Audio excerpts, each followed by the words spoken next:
for participating in the 2025 SNAP Gala Awards Night.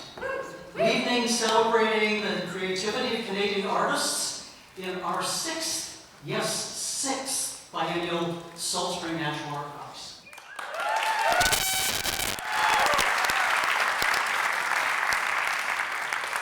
So tonight's celebration takes place on the traditional territories of the Coast Salish peoples. Multiple First Nations, including the Cowichan, Tsawwassen, Tseo, Sarlip, Capuchin, Malahat, and the Seiko. We acknowledge the land and also the peoples who had a presence here long before our arrival. My name's Janet Hallowell, and I have the privilege, and I'm delighted to launch this evening's awards ceremony as chair of the board for the Society. In opening, I want to thank the many people who brought this dream of an open, inclusive National Art Prize to fruition, and to welcome the many, I thought there were 24, but I think we're now up to about 26 or more SNAP finalists who have joined us for this evening's celebration.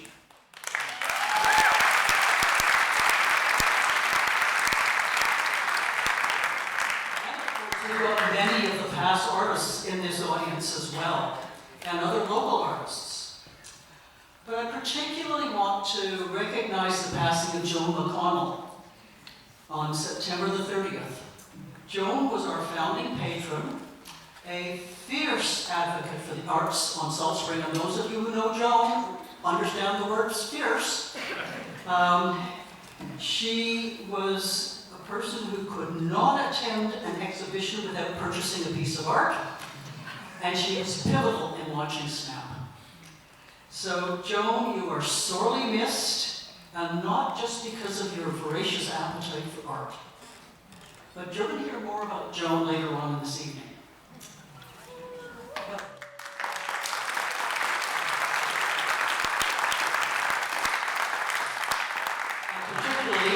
Jillian, her daughter. Now, in addition to recognizing our remarkable finalists and announcing the winners of the many awards that are going to be profiled tonight, we are here to recognize the creative spirit of artists across Canada. So let's take a moment to reflect on why art is so important in our lives. The lives of artists, the lives and education of our youth, and the lives of those of us who are enriched by the creative work of the artists, but who are not artists themselves. I collect, but I certainly don't see myself as an artist. So art's many different things to different people. But to me, four things stand out. First, it's a vital mode of communication. It's a unique mode of expression, allowing us to convey complex emotions and ideas that words might not be adequate for. Art acts as a collective memory of society. It records, preserves for future generations the knowledge of our existence, helping us understand who we are as a society today. Art stimulates and challenges, and it's not always comfortable. It causes us to think more deeply about our ideas, our emotions, and our values. Art is transformative. It has the ability to alter perceptions and catalyze change. It can shape, influence, and reflect society. Change opinions, and ideally, I say ideally, in this current confusing and chaotic world we live in, maybe it will instill values across space and time. We can hope. We can't place a monetary value on art or on culture, because culture is the very essence of a healthy and vibrant society. It'd be unthinkable to have our lives without art. So tonight we celebrate art, we celebrate artists, and we remember what Joan McConnell said 2 years ago at that last SNAP Gala. A life without art would be sad. And she was eloquent. Now, to introduce your host for the event, our MC, Stephen McNeil.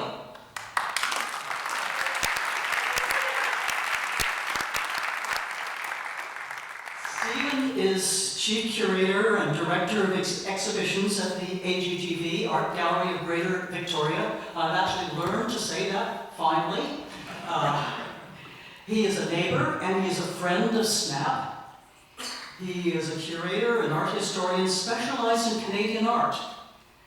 He's worked throughout his career to frame historical Canadian art through contemporary lenses. He's previously held curatorial positions at the University of Toronto, the National Capital Commission, and the National Gallery of Canada. He's worked on a number of exhibitions and installations focused on historical Canadian art, including Emily Carr, New Perspectives on a Canadian Icon, an exhibition that was co-organized by the National Gallery and the Vancouver Art Gallery. So, Stephen, the floor is yours.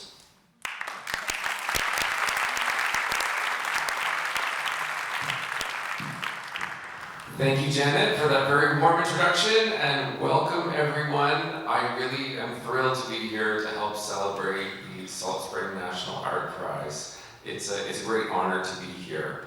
I want to point out, I think it's a really extraordinary thing that it has officially been 10 years since the Salt Spring National Art Prize was founded in 2015. And there have been 6 iterations of SNAP, because of course it isn't an annual. And I want to commend all the artists and volunteers who worked hard to make this prize such a momentous event in the Canadian art scene. Let's all give a round of applause for the artists. I think that's important.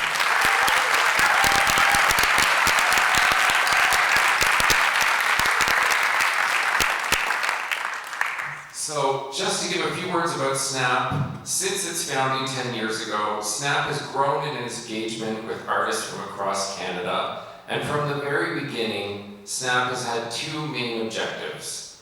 The first one has been to advance public appreciation of the visual arts in Canada by producing exhibitions that include art from across this great country. The second one is to celebrate and provide a venue for artists based right here on Salt Spring Island. And to deliver this vision, this year SNAP has mounted 4 exhibitions on Salt Spring. And just to clarify for everyone, there's the National Salt Springs National Art Prize exhibition. This year, there was an intake of 1,800 submissions. 52 artists had their work accepted into the finalist exhibition, and they were all determined by an independent jury of 4 eminent Canadian artists, curators, and collectors, most of which are here tonight, and you will get to hear from later in the evening. There's also the Parallel Art Show, which is here in this building at Art Spring, in which another independent jury selected 51 artists from among the 1,800 SNAP entries. And these are all, the ones that you see here are all from Southern Gulf Islands. And this really celebrates the exceptional creativity of our local artists. There's also the SNAP Youth Exhibition, a juried exhibition of works by 19 young artists, all students from the Gulf Islands Secondary School. These young artists represent a glimpse into the future of what contemporary Canadian art might be. And there's also a 4th exhibition this year, offered in collaboration with the Salt Spring Gallery, and this is a new one called the Salon des Refus. Together, these 4 exhibitions recognize and nurture artistic creativity and originality in the visual arts. They also engage us all to think about art, and I'd like to think to discuss art. In addition to the jury prize, So tonight we celebrate art and artists, and we remember what Joan McConnell said at the last SNAP Gala, a life without art.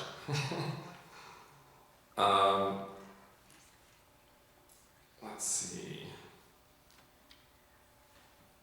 We have had many artists to celebrate this evening, and to give you an idea of the sequence of events, we'll first celebrate the winners of the Parallel Art Show and the SNAP Youth Exhibition. Just to give you an idea of the sequence of events, we'll then break for a short intermission and then reconvene to celebrate the artists from our flagship celebration, the Salt Spring National Art Prize.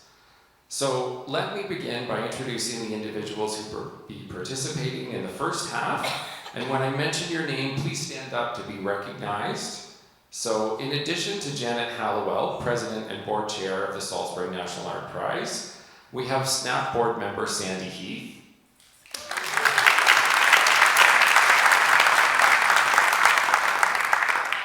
We also have the jurors for the Parallel Art Show, Kim Pollard,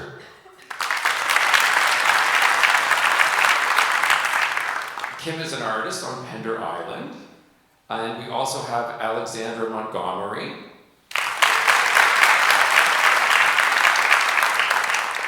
Alexandra is a leader in the arts in BC and a former director of the Bill Reid Gallery in Vancouver. And then I was part of that jury as well, so I'm doing double duty tonight.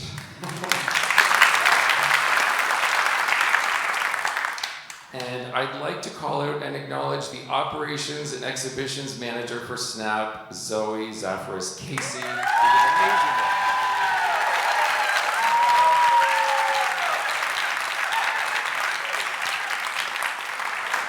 And finally, it's really exciting to have so many artists in attendance tonight. And I'd like to ask everybody in the room for a show of hands if you're a SNAP finalist or a past artist, past or present. Everybody show your hands and we'll give a round of applause.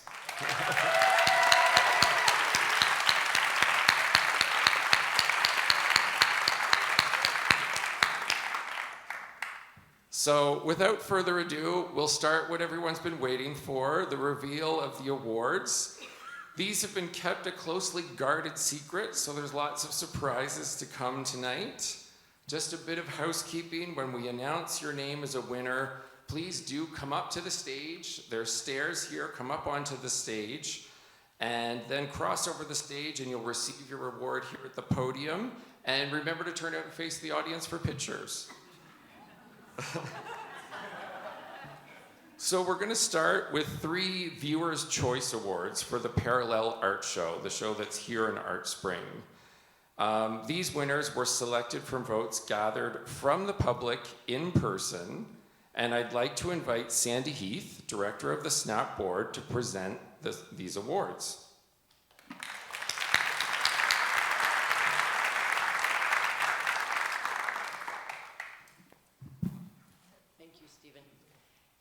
It's such a pleasure to be here this evening. I've had the opportunity to sit the shows. I know you don't want to hear from me, but I'll be brief. Opportunity to sit the shows and watch, and as in previous years, you're always saying, which ones are they gravitating around? Thank you. Is that helpful? Okay, thank you. Which ones are they gravitating around, and where will we end up? So I'm thrilled to be here this evening to be part of this and to present the Viewers' Choice Award. So, are you ready? So, this is for the Parallel Art Show, and we're starting with the 3rd prize award. Now that's 3rd out of 51, so pretty good, eh? Don't you think? I think that's pretty good. Those odds are great. Okay, so, you ready? So, the 3rd prize award, donated by the Renette Foundation, some of you may be familiar with that foundation, as I am, goes to Catherine Jenkins. Woo!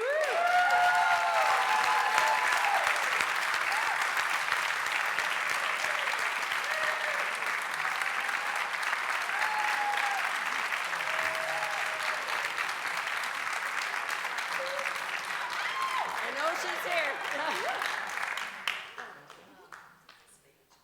You don't have to. I just want to say thank goodness for art lovers everywhere.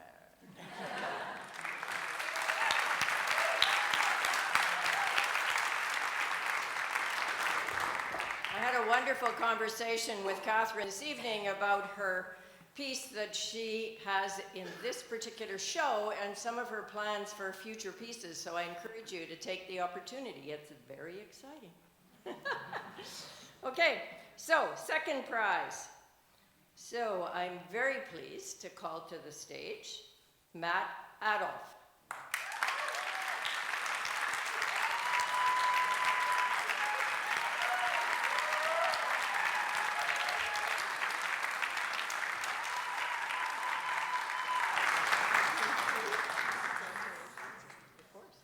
I just wanted to dedicate this to my wife and all the strong women in my life that informed who I am for that piece today. Thank you.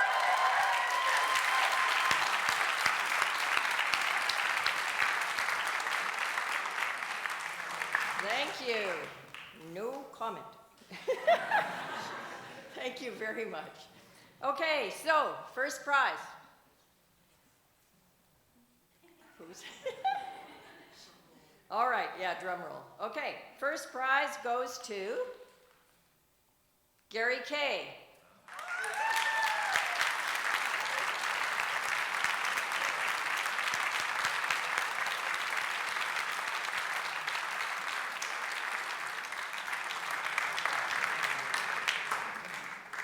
We're making it difficult for you, Gary. You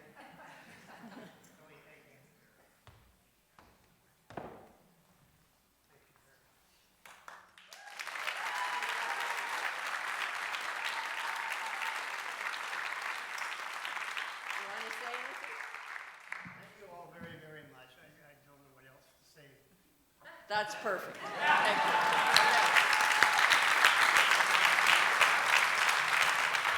And back to Stephen.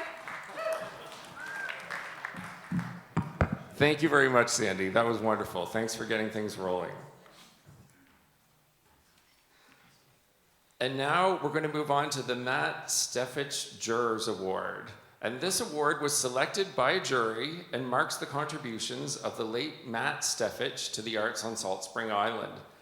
Our sincere thanks go out to the jurors, Alexandra Montgomery and Kim Pollard, and it was a real pleasure to work with both of you. And I'd like to call you both to come up to present the award with me here at the podium.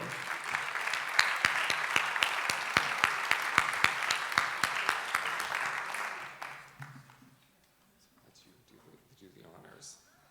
So the winner of the Matt Steffich Jurors' Choice Award for the artwork On the Table Lorraine is Jeanette Sirois.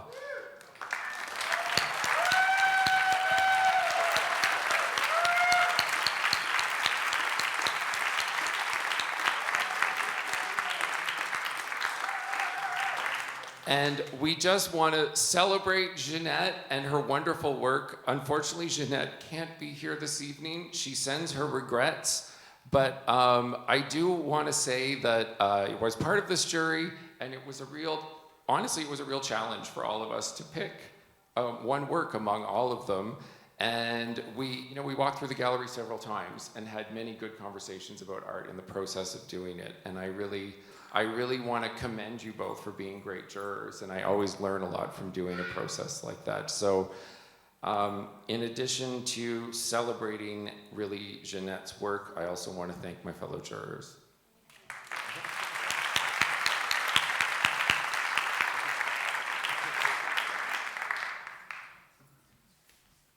All right, that brings us to the youth exhibition finalists.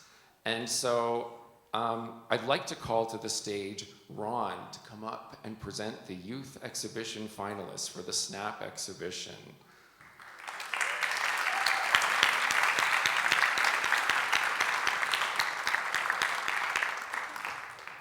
We had an incredible 56 submissions from students in grades 10 to 12 from Gulf Island Secondary School. And I'll let Ron take over from here. Of course, they've chosen a person that can't pronounce a name.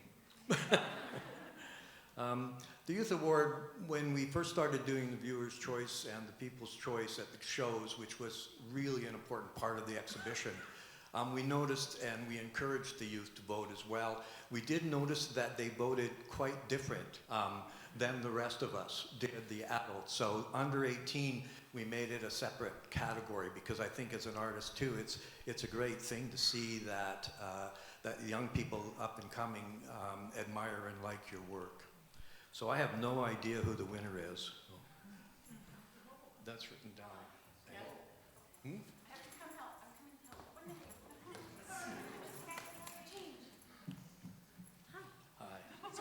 So this is for the youth finalist exhibition. Oh, I'm sorry. Thank you. You know, that's why they don't let me on the stage. So this, I'll talk about that. Thank you. Everything else I just said is actually true as well. But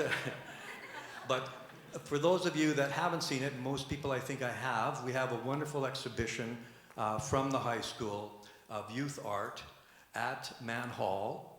And we've invited those artists to participate early on in the events. We had artists and Zoe and Veronica who went to the high school, talked to the kids there, and then artists worked with them through the year to have them work on the pieces which they then submitted, and some were chosen to be in the exhibition.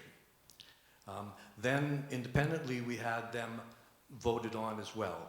And so this is the winner from the youth exhibition. Got that right, Zoe?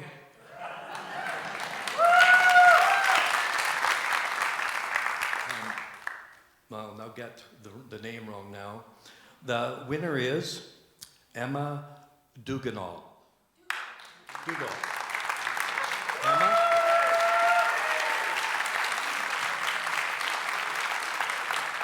Is Emma here? Okay, Emma's not here. The award itself is a $100 gift certificate from Dragonfly, our art supply store here, and a continuing sponsor of our event. Okay, thank you.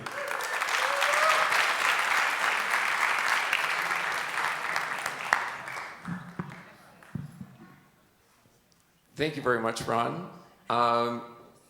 We also want to take some time to thank all of the people that have contributed to SNAP. Managing this extraordinary initiative is a complex work of love and commitment for an enormous number of people. So I'd like to ask Zoe, our SNAP Operations and Exhibitions Manager, to come up to the mic and acknowledge a few people. Come on up, Zoe.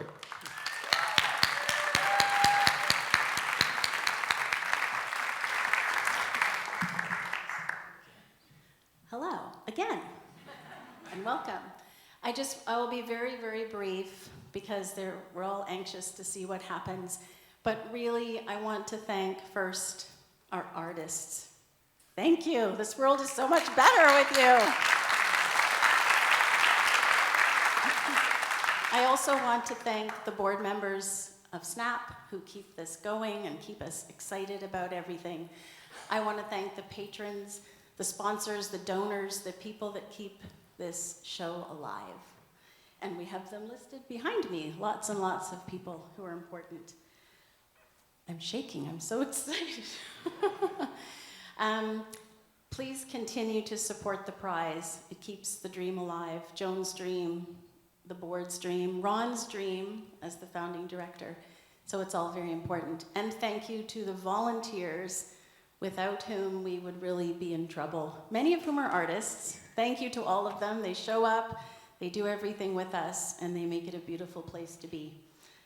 And if I've forgotten anyone,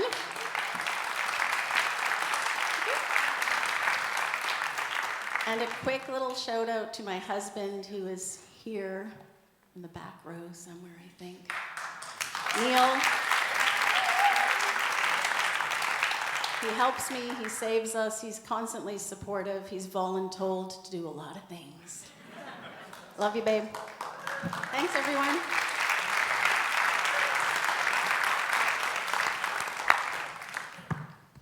Thank you, Zoe. Appreciate that very much. So right now, we're going to take a brief intermission, and we're going to switch the folks on the stage. And when we all come back in about 15 minutes, right, Zoe? We're going to get into the awards for the Salt Spring National Art Prize and hear from our National Art Prize jurors. So see you all in 15 minutes.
So welcome back, everyone.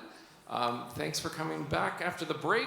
We're now ready to present the Salt Spring National Art Prize Awards. Joining me on stage tonight, we have a panel of esteemed jurors from across the country, and each one of the jurors have chosen an artist, and we're going to introduce them separately in a few moments and have them celebrate their choice and speak to the artist as well. And it's really the exciting part of the evening, so I'm very much looking forward to that. But before we go ahead with that, we're going to do the People's Choice Awards for the SNAP exhibition. And the first of those is the winner of the online People's Choice Awards. Some of you might not realize, or hopefully you do, the People's Choice Award, there is one of them that's chosen through an online vote open to anyone in Canada. So we get a lot of votes for that one. And it's my great pleasure to present the award, or to announce the award. The winner of the Online People's Choice Award is Jessica Winters from St. John, Newfoundland.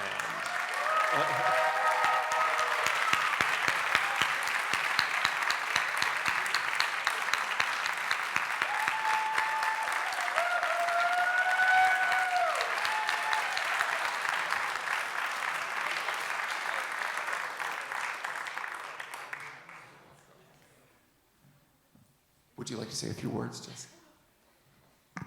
Hi, everyone. Thanks so much for having me here. It says St. John's, but I'm from Makovic, Nunatsiavut. Yeah, thank you all. I've had a really warm welcome here. Thank you to the jury.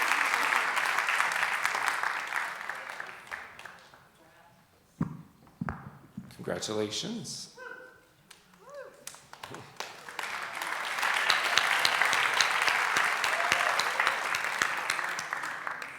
We also have a People's Choice Award that's voted in person at Mann Hall. And for that, I'd like to invite Ron Crawford to come up and announce the winner.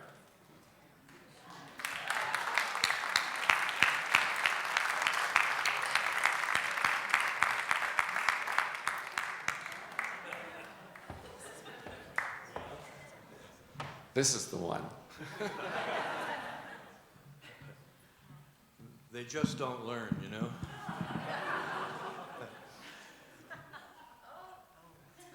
don't see the little... Should be here.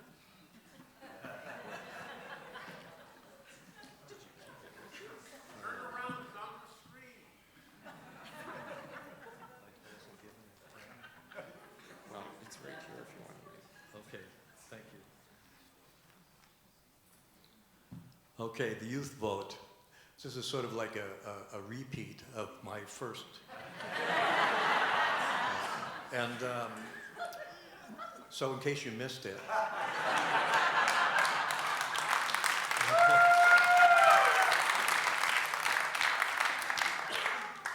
The Youth Award, it's been a wonderful experience having the young involvement by the artist in choosing work and having the school groups come in, many school groups, and seeing the response has been one of the highlights of hosting the exhibition. So the winner of the Youth's People's Choice Award is Anna Belafort.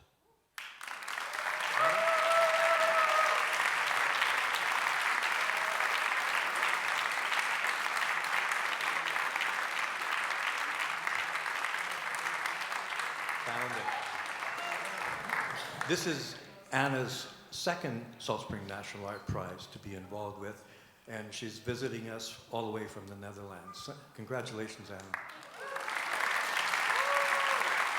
Thank you so much. Wow, to get the youth vote, I love that. I love that. Seeing so many people who love maps, and that young people are loving maps on paper. Fantastic. Thank you.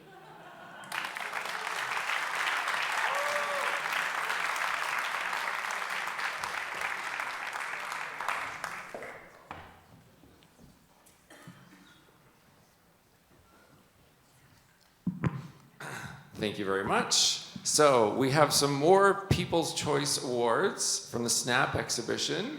And we're going to invite Zoe back up to the stage to announce the winners. Zoe, please come on up.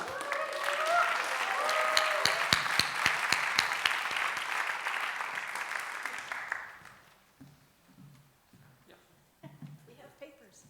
We have papers. Hello, again. Okay, this is really exciting. And being in the show for 3 weeks and watching people come in and gravitate from one piece to the next and whisper and chat. And sometimes I got them to share who they were voting for. A lot of times they wouldn't share. It was very secret. I think we should just get into it, yes? Do it. You don't want to wait a little longer? We could have some karaoke? No? Darn. Okay, so the People's Choice Award third prize goes to Raul Mendoza Aspiri.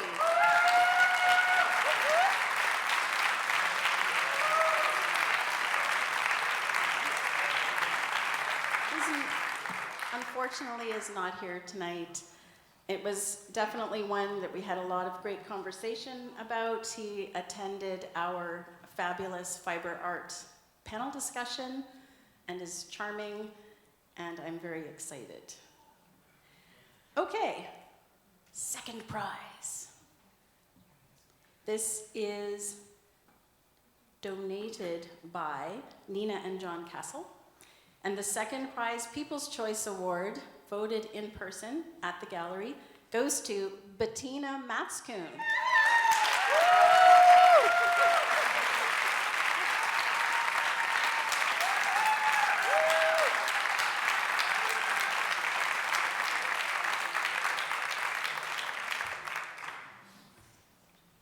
Hi, Bettina. Congratulations. Would you like to say a few words? Thank you.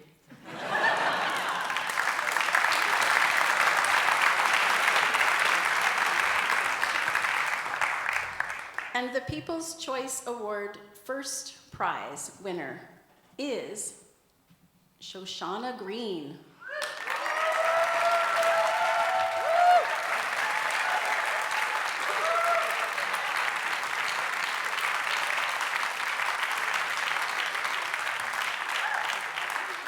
And I spoke with her briefly today, and she wasn't able to make it down here. It's quite a journey, but she's very, very, very thrilled and appreciative.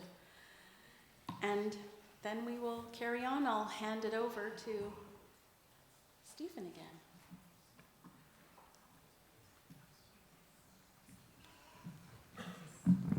Thank you, Zoe. So, we are approaching the big part of the evening. We're going to start with our 4 individual Jurors' Choice Awards for the Salt Spring National Art Prize.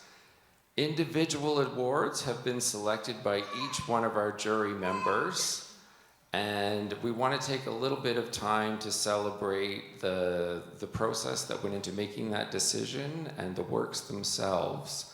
So it brings me great pleasure to introduce someone I have great respect for and someone that I have wanted to spend time with for a long time, and I'm happy to say we've sparked a great friendship this weekend. And I want to introduce Murray Egan, who is the curator of contemporary art at the Rooms Gallery in St. John's, Newfoundland.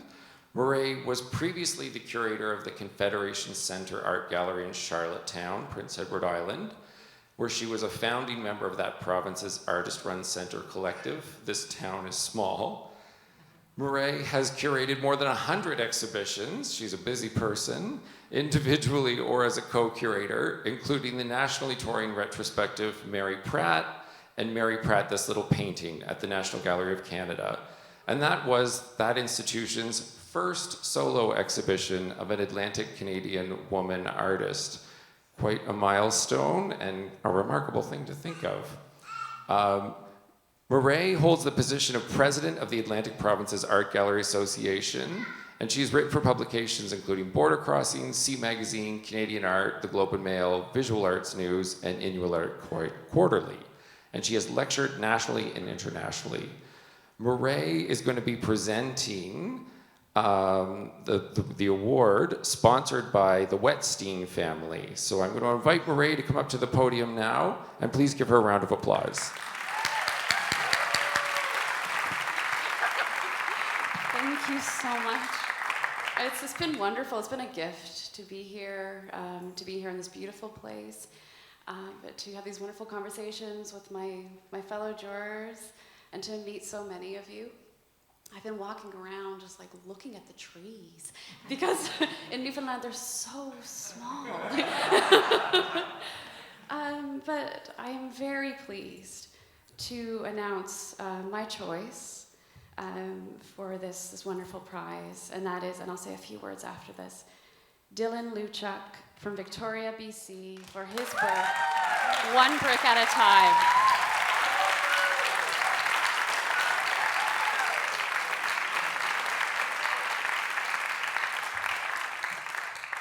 When I first saw One Brick at a Time, I was struck by its quiet power. A single brick wrapped in thread with care. It becomes something far greater than itself. Dylan Luchuk transforms an object of protest into an act of remembrance and of gratitude. They take something heavy, even ordinary, and turn it into an offering. This work honors those who came before, the people who loved fiercely so that others could live more freely. The brick becomes a symbol of protest, yes, but also of building, of gratitude, courage, and community. It reminds us that resistance and tenderness are never far apart. But what moved me most was the humility. Through this work, Dylan shows that progress is made slowly, one gesture, one voice, one brick at a time. It's a reminder that our shared story is still being built. Congratulations, Dylan. Your work holds both strength and love, beautifully intertwined. It carries memory forward, and with it a gentle yet enduring hope, something we desperately need to guide us through, especially now. Congratulations.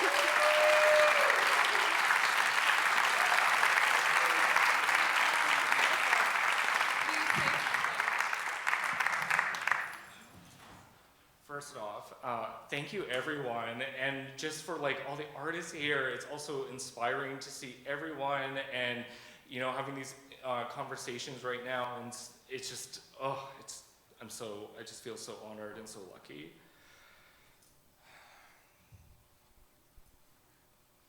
So the work began with a brick, a symbol of resistance. In 1969, that brick marked a moment when enough was enough. As a queer person, I think often about my queer ancestors. Growing up, I didn't have any visible queer elders to guide me. Most were gone due to violence, discrimination, and the AIDS epidemic. We stand together across generations to fight against erasure, to ensure our stories, our love, and our resilience are never forgotten. Now more than ever, our trans siblings are at their greatest risk. It is our responsibility as a community to rise, to fight back against this oppression in all its forms. True community means showing up with love, with courage, and with action. We will not be silent. We will continue to create, to take up space, and to honor those who came before us. So I just want to say thank you.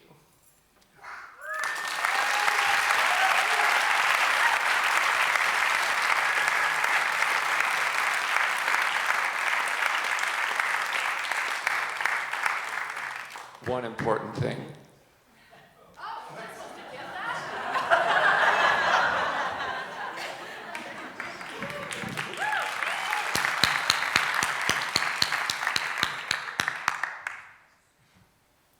So next up, we're going to have the award that is a juror's choice that was chosen by Heather Igliorte.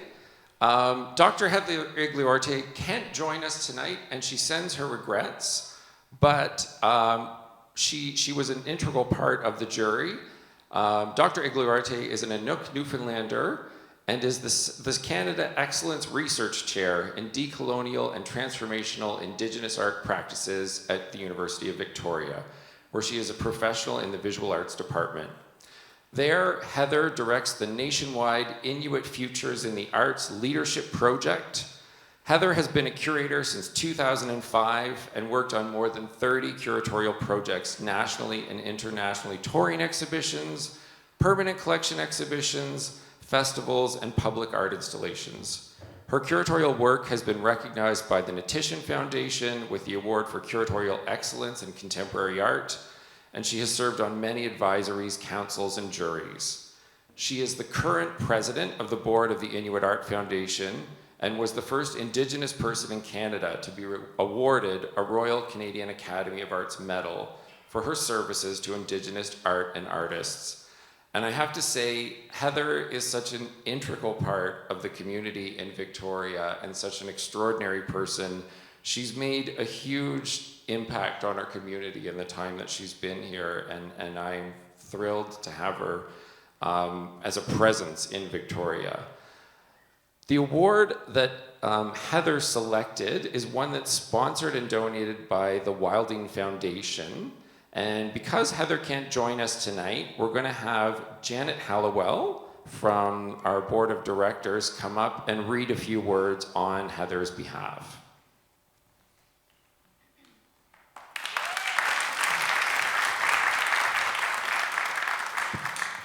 Thank you, Stephen. And I had so looked forward to meeting Heather. She's got an incredible CV and what she's doing in terms of leading an Inuit resurgence of Inuit art and is extraordinary. So I suggest you take a look at her on the web. I did. So here we have the Jurors' Choice Award selected by Heather Igliorte, and that is for Mimi Gelman.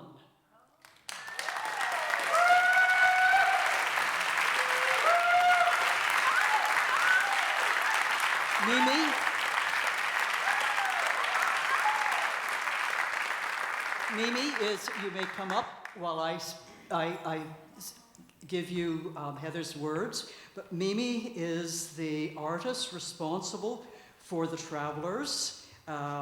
She is from Vancouver, BC, and it's an extraordinary piece of work. I'm sure most of you have seen it and realize just how incredible it is. So Heather's comments.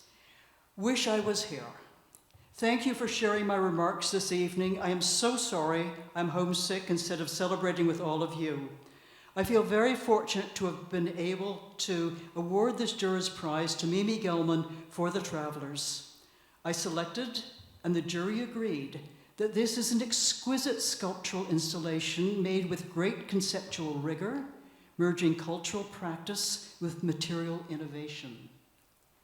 The deep care and incredible attention to detail evidenced in the creation of these two medicine garments embody the reverence of the artist holds for her ancestors and for future generations. I extend my heartfelt congratulations to all the artists in the exhibition, and a huge thank you to the organizers for including me in this exciting process. And she wants us to take pictures.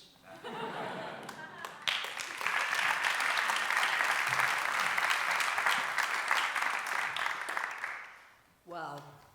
I'd like to thank the jurors and very much Heather Igliorte for this wonderful prize, this wonderful honor. Mostly I want to say how humble I am to be in such great company, such beautiful work. Every day when a new slide would come up, I'd say, that's my favorite. Beautiful, beautiful work. This work is an homage to my mother, Margot Vilbrun, a woman who was born in Rat River Settlement, Manitoba, in 1929, in a time of great challenges for our people. And I know that she is watching me now. and I know that she'd be proud of this work that was done in her honor. Thank you so much.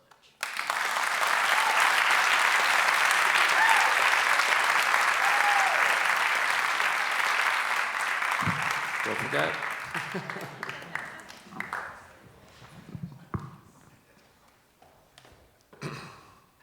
Congratulations, and thanks very much. We're gonna...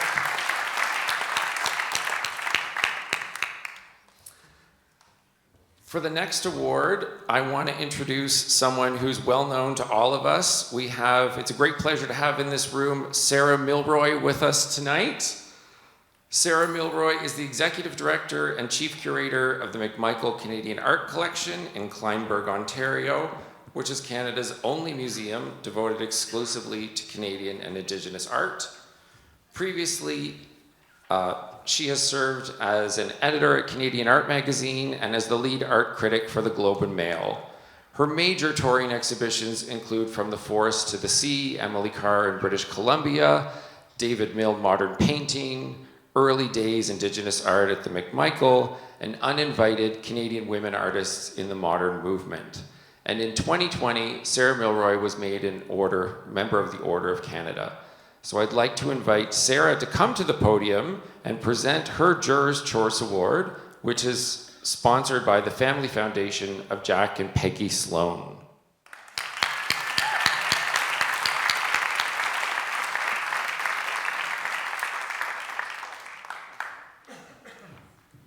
Thank you so much. And just to echo Marae's statements, we've had such a wonderful time here as jurors. It has been, we don't normally get pampered like this in our daily professional lives, and the hospitality has been extraordinary, and the beauty that we've found, the meaning that we found in the work that we've seen, and of course the landscape itself. I'm a BC girl myself, grew up in Vancouver, ended up somehow in Toronto with my two sisters, and we're still trying to figure out how that happened, but it is always wonderful to come home. The artist that I selected for my award, I don't believe is able to be here tonight. Maybe I'm mistaken, but it's Cheryl Simon.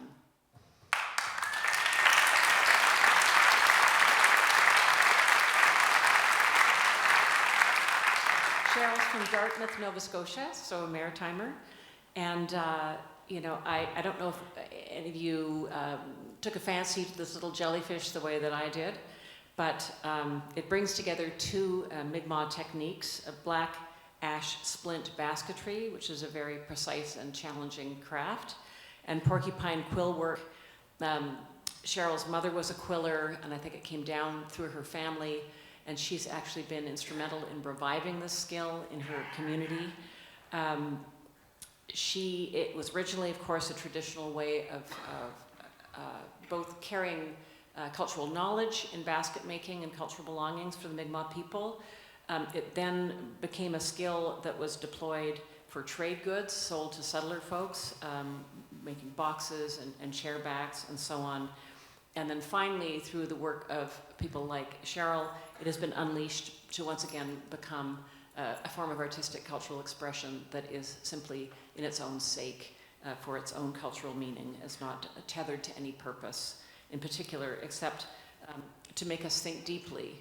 And I think what I love about this work, in addition to its formal ingenuity, is the way that she gives such life to this creature. It is a very simple little sculpture in a way, but it has this way of like shimmying just a little bit. Like it looks like it's, if you ever watch jellyfish or octopus underwater, they have a very distinctive kind of diagonal way of getting around. And just through a few deft moves in making this object, she's been able to carry the liveliness of that creature. As if all of this accomplishment on Cheryl's part is not enough to wow us, this woman also teaches law at Dalhousie University. She's a specialist in constitutional law, and she offers courses in how we can better understand human justice issues as well as constitutional issues through the lens of quill work and traditional work with cultural belongings. So a huge spirit, a huge intellect and cultural leader for her people, and indeed for all Canadians. So I'm very happy to announce that we'll be acquiring this work for the collection at the McMichael. We are thrilled. We've been watching Cheryl's work for some time, and she is just an extraordinary part of our artistic community in this country, and it's my great honor to be able to give her this honor. So thank you so much for listening, and I wish she was here.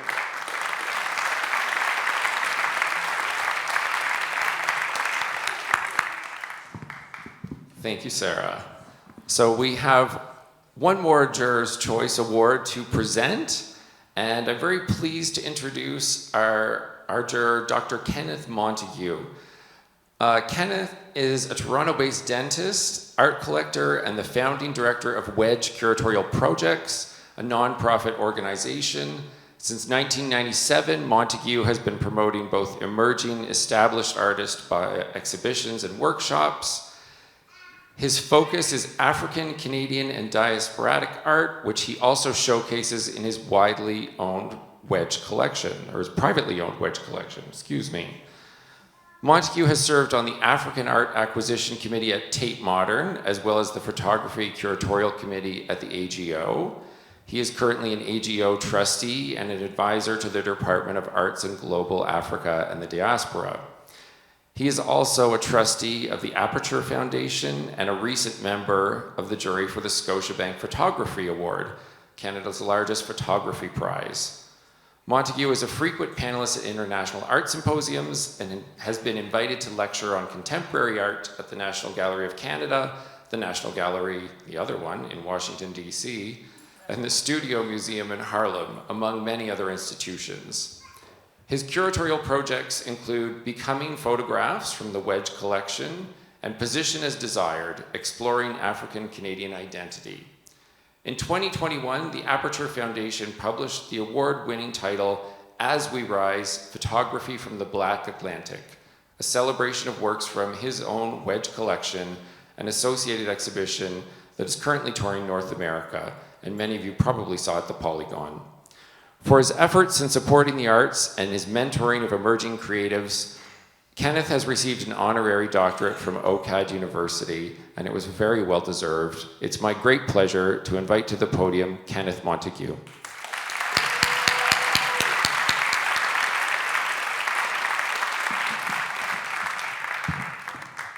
Wow. Very thrilling for me to be here, and I want to say a big thank you to Ron and to Zoe, who worked so hard to put this all together and to organize our trips. And in my case, I brought my family, so a big shout out to my lovely wife Sarah, to my sons Eli and Theo, who are over there.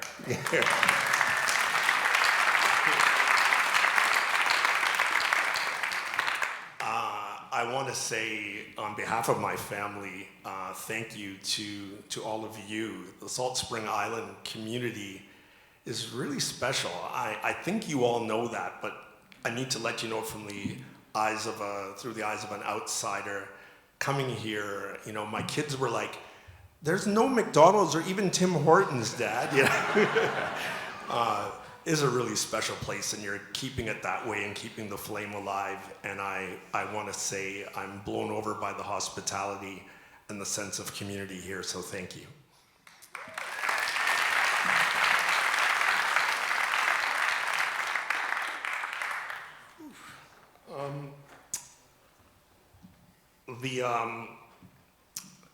My Juror's Choice Prize goes to an artist from Ottawa named Yomi Orimaloye.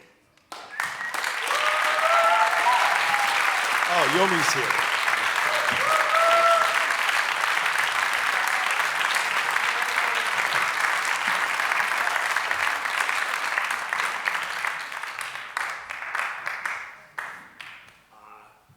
I have to say, I've never met Yomi to this moment and had not been aware of his art practice until judging this contest. And I have to say, it's interesting, even though my focus as a collector has been on Black Canadian artists. You know, I'm in Toronto, he's in Ottawa. I didn't know this artist, and I think even coming to this event, I don't know if you all realize we didn't know the names of the artists. It's not a contest about artists, it's about the particular artwork that's submitted. And I saw that name Yomi, and I thought, is that a Japanese name? And it's a Nigerian name, as it turns out. But so it was an extra thrill to find out that in fact you are a Black Canadian artist, and that you're an emerging artist who is using ideas and tropes that speak to me, but I think speak to everyone. When I see that work, and I hope you're seeing it behind me, it's that kind of special feeling when you see an artwork and you can hear the music, that kind of thing. You see the work, you can feel and hear the sound.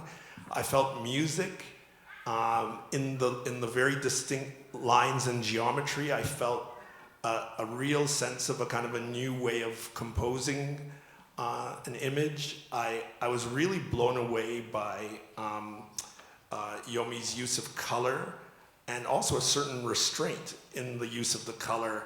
So many patterns I find in the work.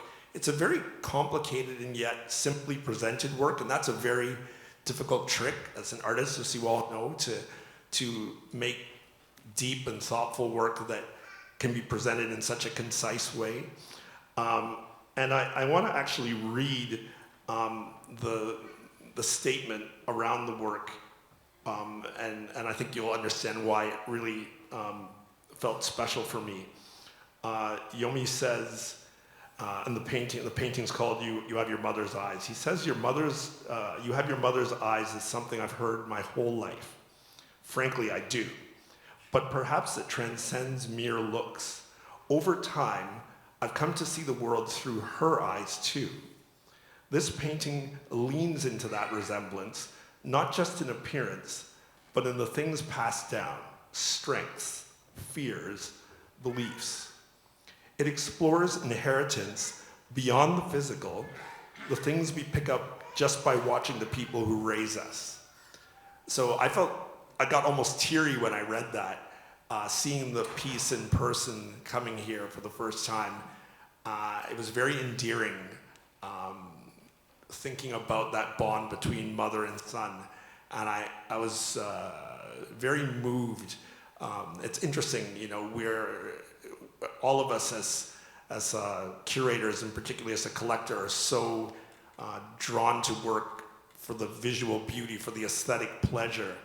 And it's actually the statement that Yomi gave that really brought me over to think of this work so highly. So I want to present this award to you, and I hope and wish for you that more people will see your practice and recognize the beauty and the specialness of your work. Thank you, Yomi.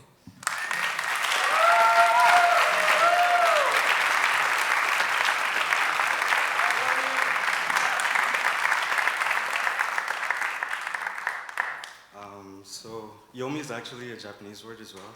It means death, not to be morbid. But I just want to say thank you to everyone here, to all the jurors, and congratulations to all the finalists, and to everyone here. It takes a community of art lovers and artists alike to make things work, so thank you.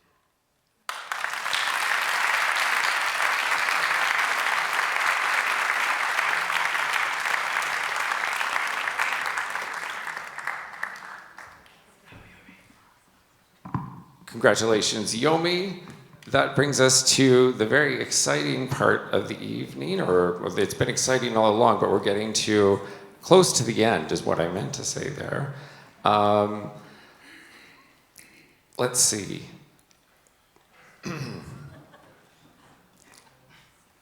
It's now bringing us to the point where I'm going to invite Ron to come back up to the stage. Did you get the wrong one?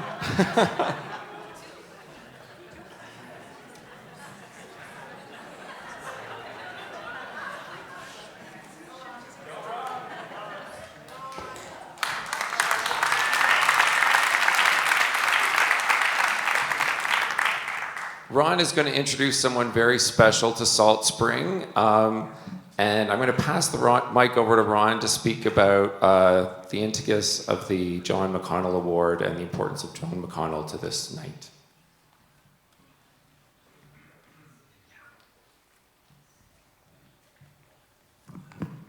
Thank you.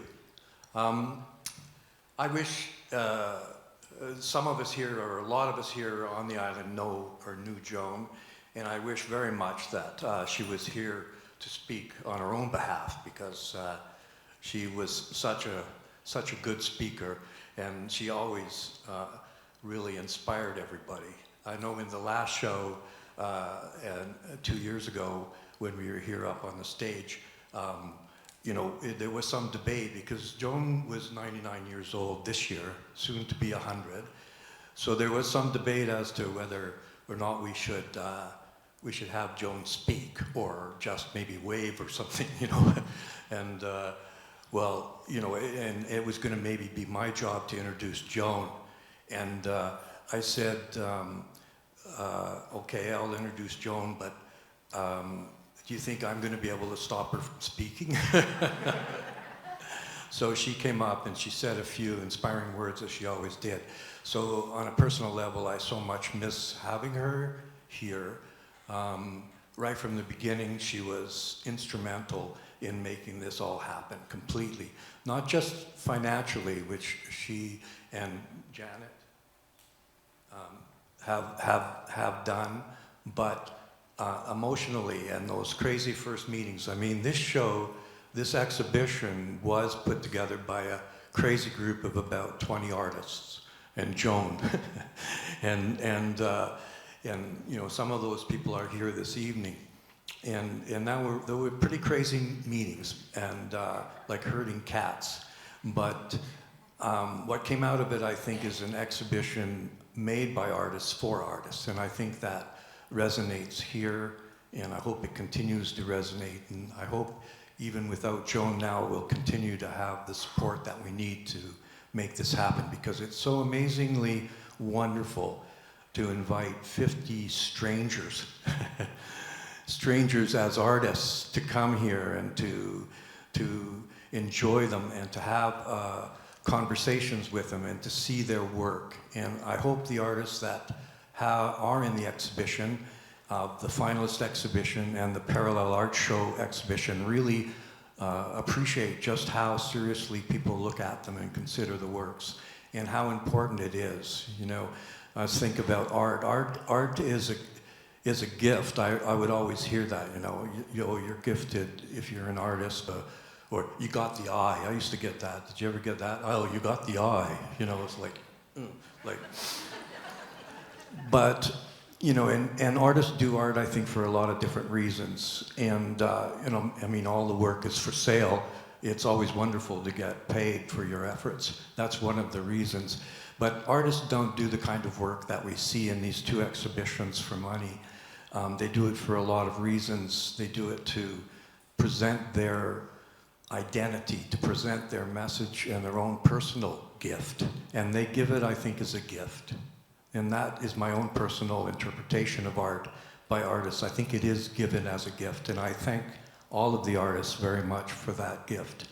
It's my privilege to introduce Gillian McConnell, Joan's daughter, an artist of great merit in her own merit, who's presently in the exhibition, the Parallel Art Show, to speak a few words to Joan.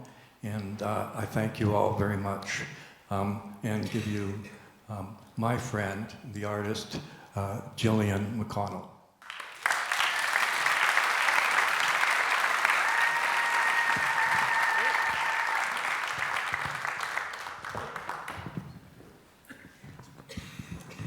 Thank you. Thank you so much, everyone, for coming. I thank everyone who has made this show over the years what it is, and it wouldn't be what it is without everyone involved. All the artists, the volunteers, the inspired people who came up with the idea in the first place and thought, can we make this happen? And thought, well, it was Ron who came along and said, yeah, I'm ready to make it happen, and I'll be your fearless leader. So here we are today, 10 years later, and well, actually more like 13 years later, because it took a couple of years to get the first one off the ground. So I just want to say a few words about my mom. And she gave a speech here 2 years ago. Quite frankly, I had no idea what she was going to get up and say, because she already was getting vascular dementia. And I'm like, oh my God, I don't know what she's going to say. And she got up here where I stand now, well, slightly over there, but here we are 2 years later.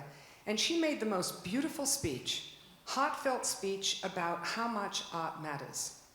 And the very last thing she said in that speech was, make art, not war. And never has this been, well, maybe it has over the years, maybe wars never end, which is the problem. But she's always been against war.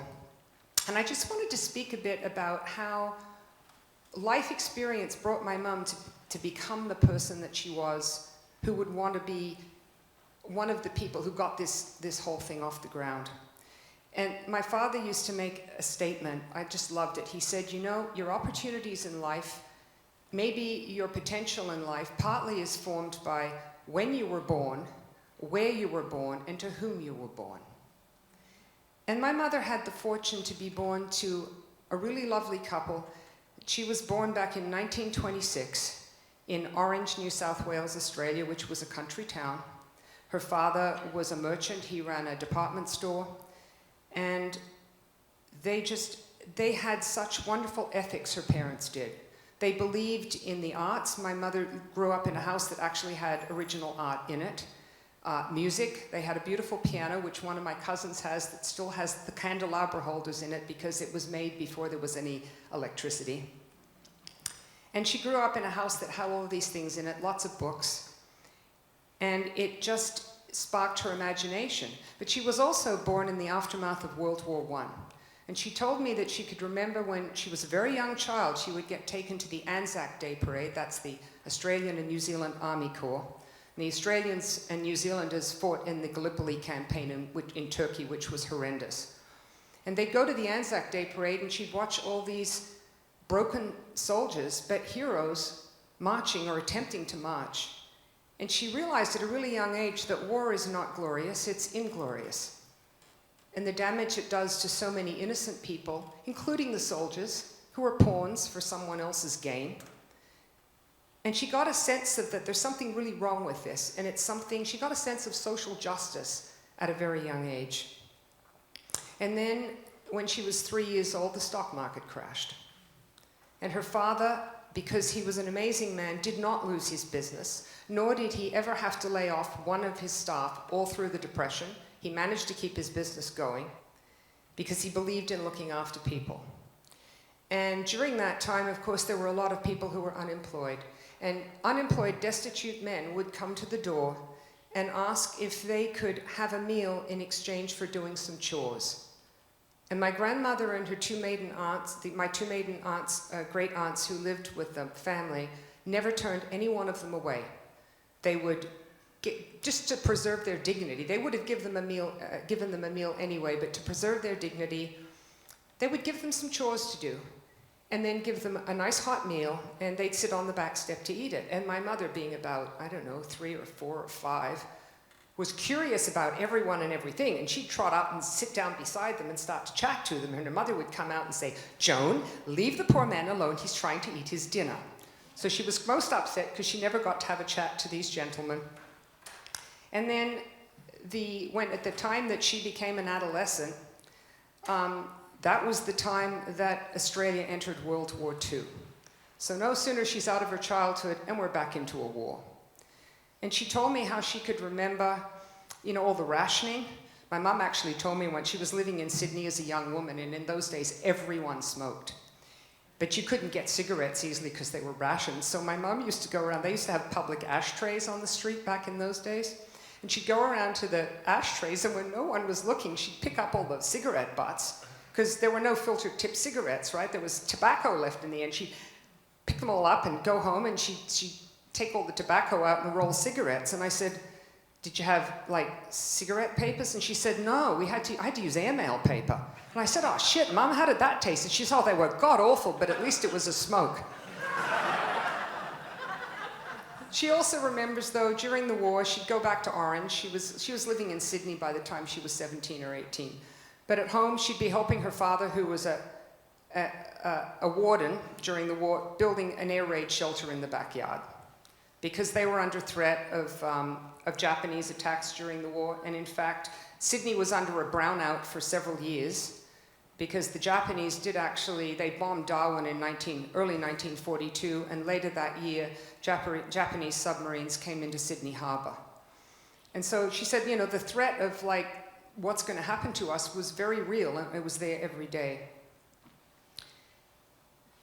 But she had a lot of joys in her life too, and she told me that she remembered when she was about 3 or 4 years old, they had encyclopedias in their home, and she was very excited. She couldn't read yet, but she'd go through the encyclopedias looking at all the beautiful pictures, and she came across one of Michelangelo's sculpture of David. And she said, in that moment, I fell in love with that, and she said, I vowed, when I grow up, I'm going to go and see that sculpture. And she had music in the home, like I said. Her father had actually been an actor before he was married as a young man, and my mother inherited his skills in that regard, and she did a lot of acting and directing. She was a founding member of the Cooma Little Theatre. That's the town I was born in New South Wales. That started in 1955. She acted in and directed several plays, and that theatre group is still going to this day. They celebrated their 70th anniversary this year, and my brother Malcolm took a whole bunch of black and white photographs that were taken of the plays and donated them to the theatre group. When in 1964 we moved to Canada from Australia, and in order to do that, well, my father was a civil engineer. He worked designing very large hydroelectric dams, and they had a huge project in Australia in the Snowy Mountains at the time. By 1964, the design work on that had all but finished, and my mum said, you know, we haven't really got a future here for your career. So they rustled some money together, they got on a ship, they sailed over to the UK, and they went to an international congress of large dams in Edinburgh to find work for my father. And on the way back, they came to Canada. He was offered a job in Canada.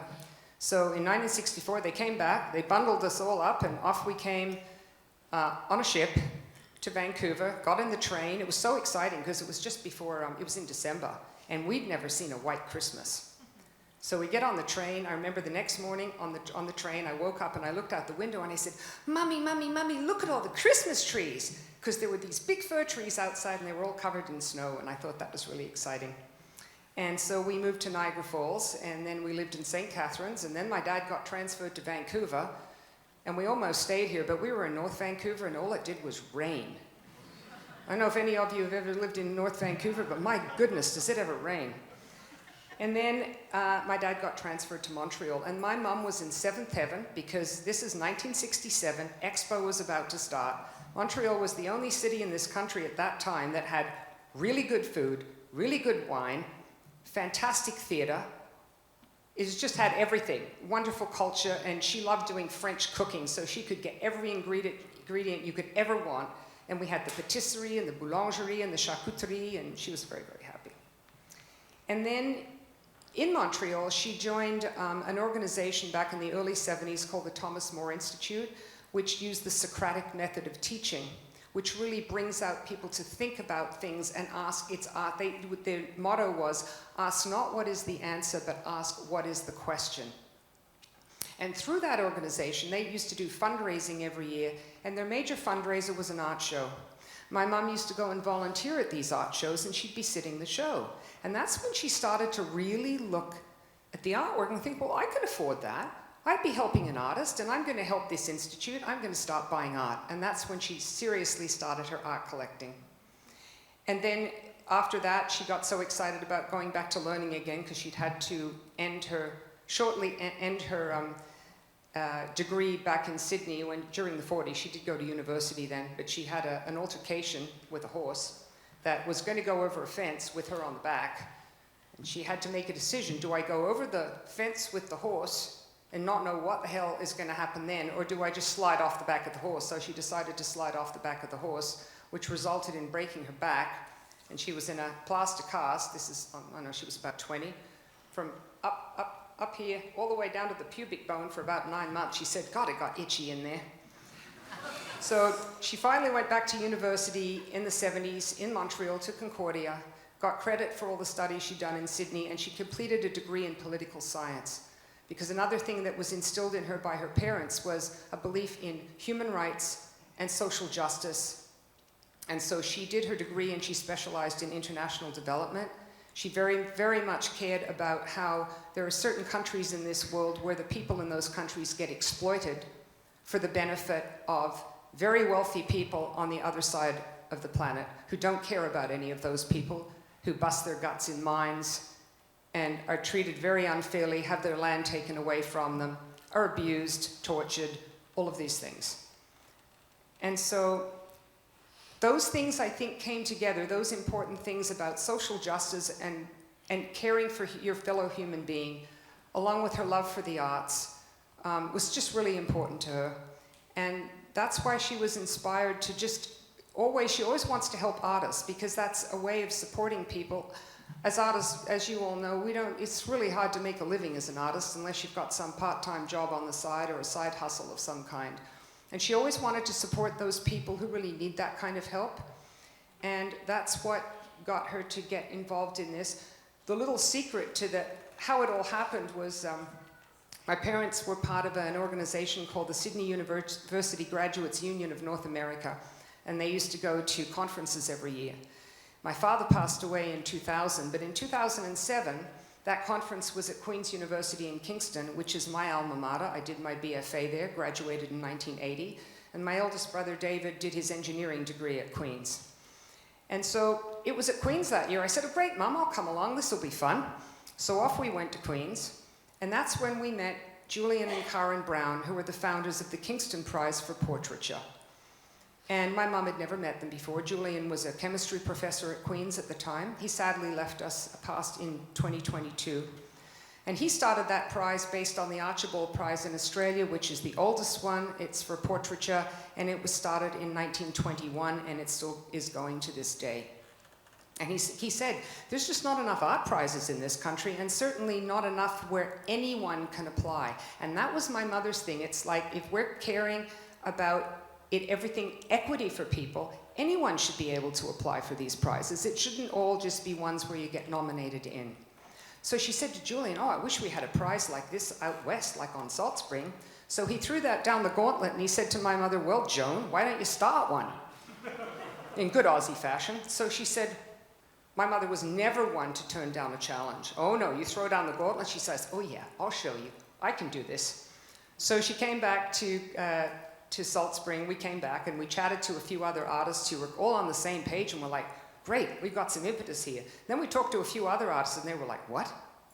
Why would you want to do that? And what's it going to cost? And how are we going to benefit and all this? And we thought, okay, maybe the time hasn't come yet. So we just parked it and we thought, they'll come around. It'll be all right.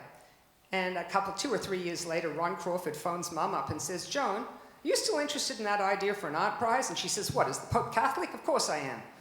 And so Ron, to in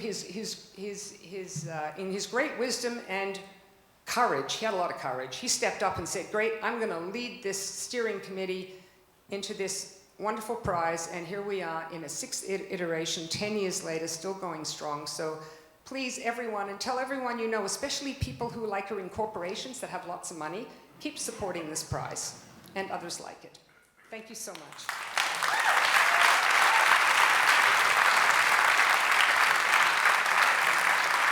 By the way, this is my brother Malcolm, who didn't go to Queen's, but he went to Carleton, and he's an architect, and that's okay.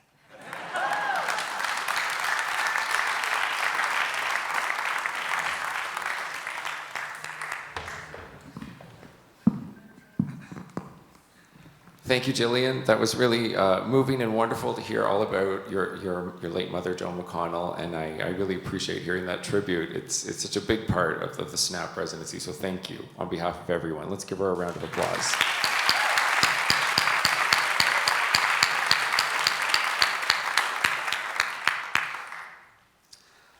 We have an award to give away right now, which is the SNAP Residency Prize winner. This is a very exciting reward. It means the artist who wins it will get to come and do a residency here on Salt Spring Island in May of 2026. And as we have all discovered who are visiting here this weekend, people get treated really well here on this island. So I am very pleased to announce that the SNAP Residency Prize is awarded to Colleen Meiji from Okotos, Alberta.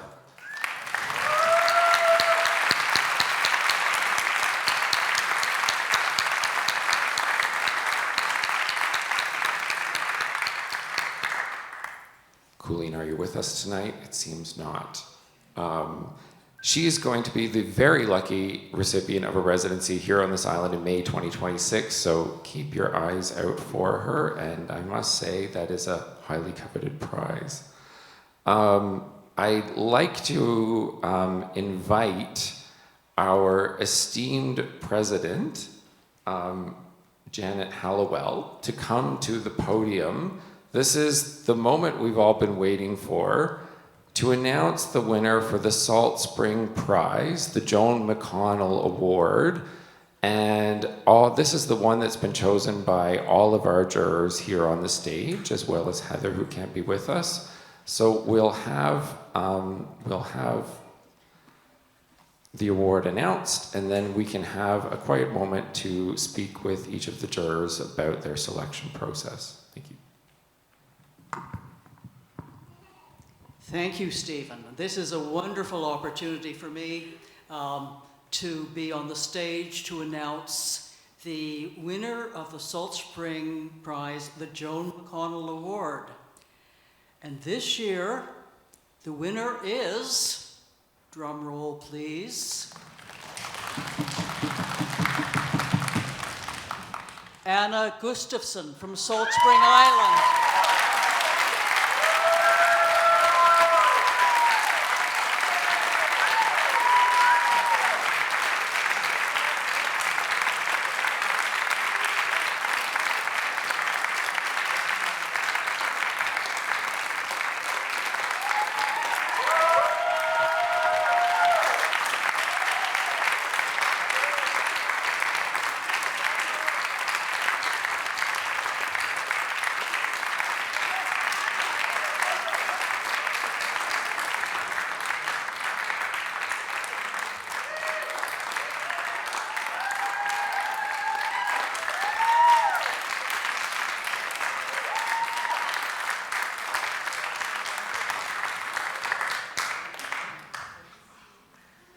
So Anna, congratulations. I have known you for so many years now, and I've just admired your work so much. But before we give you a chance to say anything, and you may not feel like it, but at any rate, you may compose yourself, because I want to give our three jurors an opportunity to talk a little bit about why your work spoke to them. So I wonder if we could call on the collectivity of our jurors to spontaneously, serendipitously speak to this. So it's all yours. Thank you. First of all,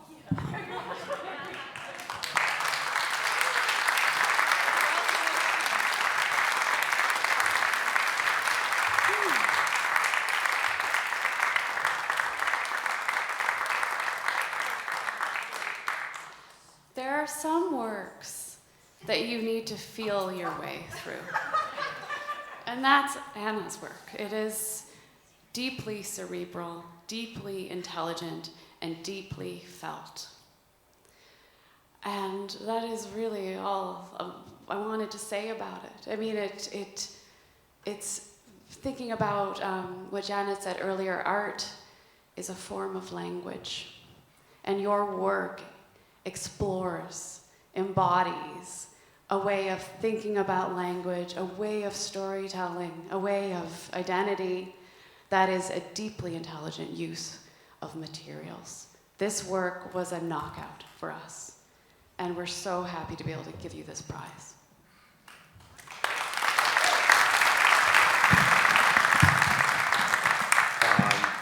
You know, we had to look at almost 2,000 works on our home computers and narrowing things down to a top 50.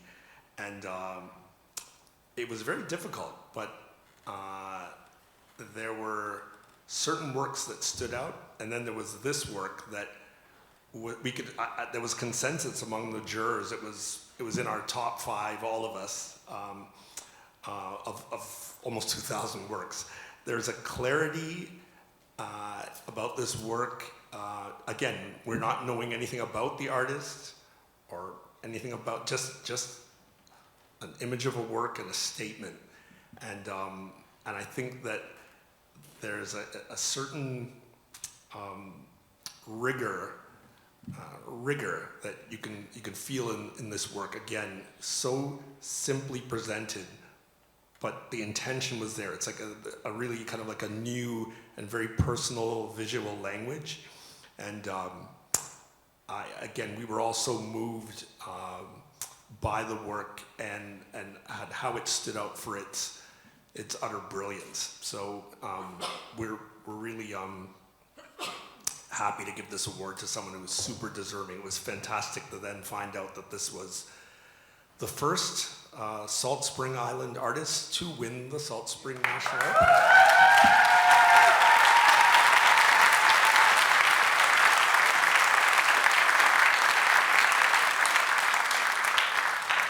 Super deserving. Love to you, Anna.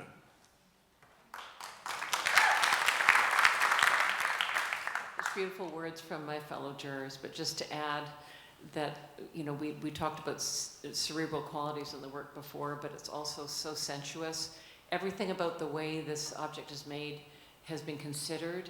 It's the right scale, it's the right materials, her understanding of color, which is evident in other works that we've seen by her, is so extraordinary. But there's a way in which she's obviously using the making of art as a way of thinking through her relationship with the world. And when you go and look at the work in the gallery, you'll see that the piece is called What George Said, and it relates to a quote from George Orwell about the kind of erosion of truth in authoritarian regimes. And I know that Anna, you know, thinks very deeply about the place we're at in the world right now. And this work, for me, you know, there's the black and white with black. And I think what we're seeing in the world right now is that the same events can happen and be interpreted in diametrically opposed ways. And the polarization of our interpretation of the world is deeply dangerous. The middle ground, there's no gray here. It's black or white. And I think, you know, the other quality of it that's so compelling to me is that it does feel like a kind of writing, like a kind of secret writing, or like the back of an old quilt that your mother might have made, where you see missed stitches and you can see the work being venerated as the thing itself. So for all these reasons, I hope I'm making sense to you all, but for all these reasons, we just found this work so profoundly sophisticated, so sensuously gratifying, despite the fact that it's black and white, the texture, the composition, it just sings. So congratulations from us all. We are really so honored to have met you here in Salt Spring.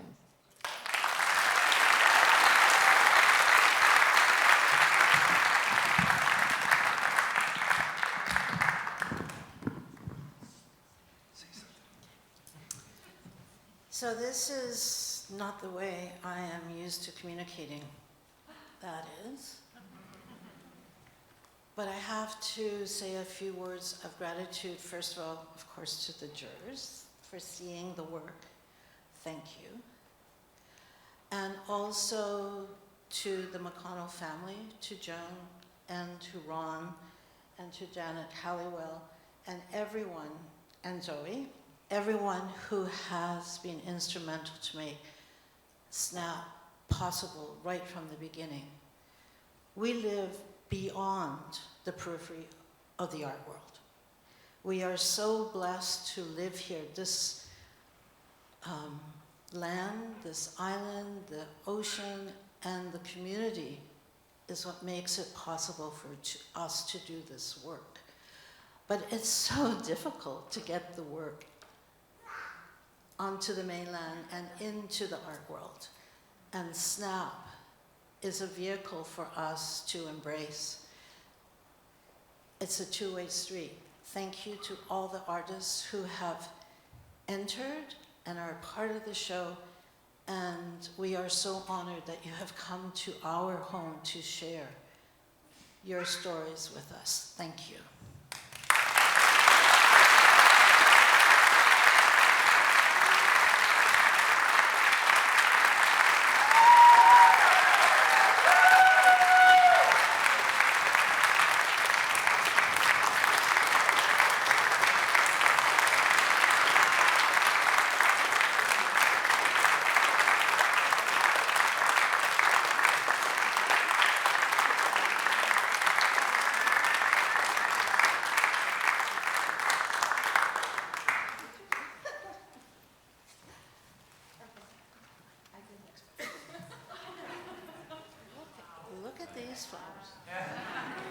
so many colors, not black and white.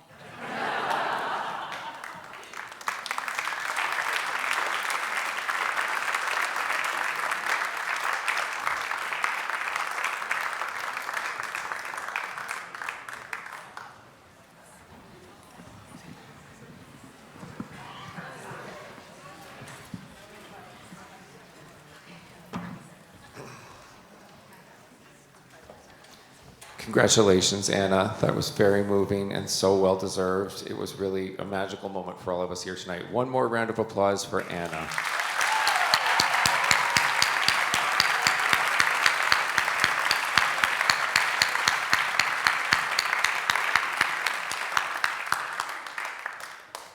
That brings us to the official close of the awards, but I do want to thank everybody who came out tonight, everybody who worked so hard on this event, everybody who's been a part of this event over the years, all of the board members, all of the volunteers, and especially all of the artists. It really is a spectacular thing that Salt Spring Island should be very, very proud of.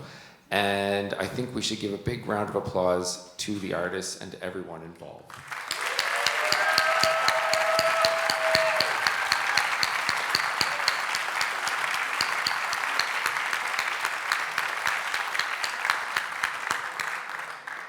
And before we adjourn, I want to invite Janet Hallowell to come back up to the podium and give a beautiful closing remark to the ceremony and speak really to the spirit of this award. So I'll hand it over to Janet.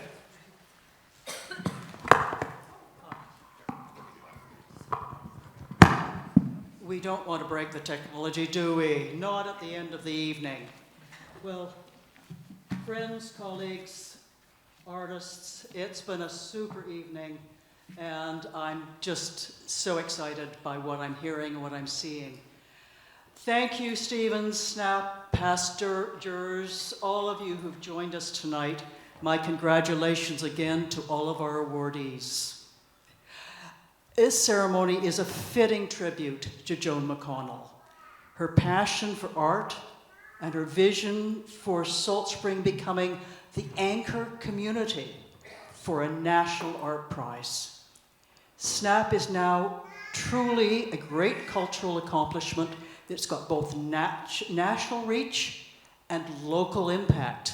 And that local impact is clear tonight. So to keep Joan's vision alive and thriving, I'm asking each of you to help sustain that vision through donations to SNAP. I am and will continue to be a major patron of this extraordinary initiative. And I'm asking you to join me in sustaining Joan's vision through your donations according to your means. And I know many of the artists do not have that much in the way of means. But maybe your friends can be brought into the fold. SNAP representatives will be at the desk in the gallery to take your donations and pledges. And I look forward to talking with you about SNAP and how we can move it forward even more effectively in the future. So in closing, I just invite you to join us all in the gallery. The bar will be opening. You have a chance to mingle, to talk with our artists, and to exchange comments on all of the artwork. Thank you.